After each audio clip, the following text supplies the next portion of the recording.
Mesdames et messieurs, vous êtes sur Gay Afrique Télévision. Bienvenue à cette édition des 13h sur la télé panafricaine dont voici les sommaires. Des violents combats signalés ce vendredi matin entre l'armée congolaise et les M23 près de Bwerimana en territoire de Massissi.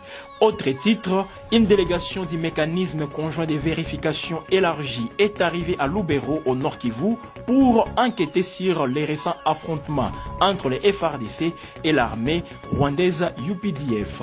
L'invité du journal, c'est à la fin de cette édition, constaté Kanane, commandant de Wazalendo sur l'axe Bwerimana, sera notre invité.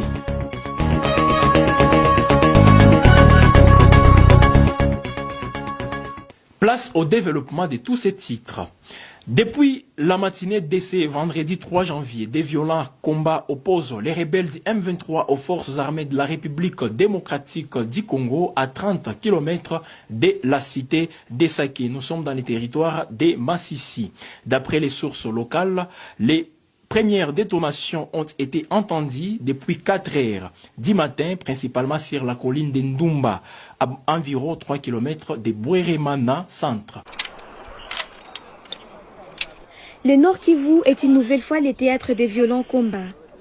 Depuis vendredi matin, le rebelle du M23 s'affronte aux forces armées congolaises FARDC à 30 km de la ville d'Essaké dans le territoire de Massissi. Les premières détonations ont été attendues dès 4 heures du matin, principalement sur la colline d'Endumba et à Maoma, provoquant la panique parmi la population locale. Ces affrontements marquent une escalade de la violence dans la région, après une journée déjà marquée par des combats dans d'autres localités de Massissi. La société civile locale dénonce un déplacement massif de la population et fait état de plusieurs blessés civils.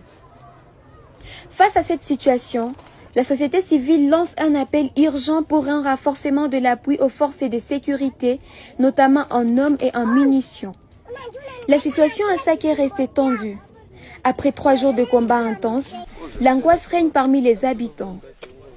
Si certaines lignes de front comme celle de Nyiragongo et Lubero semblent connaître un calme précaire, l'armée congolaise n'a pas encore communiqué sur le développement de la situation sécuritaire à Massissi. La guerre au Nord Kivu continue de faire des ravages. La population civile s'en prise au piège entre les combats et la peur.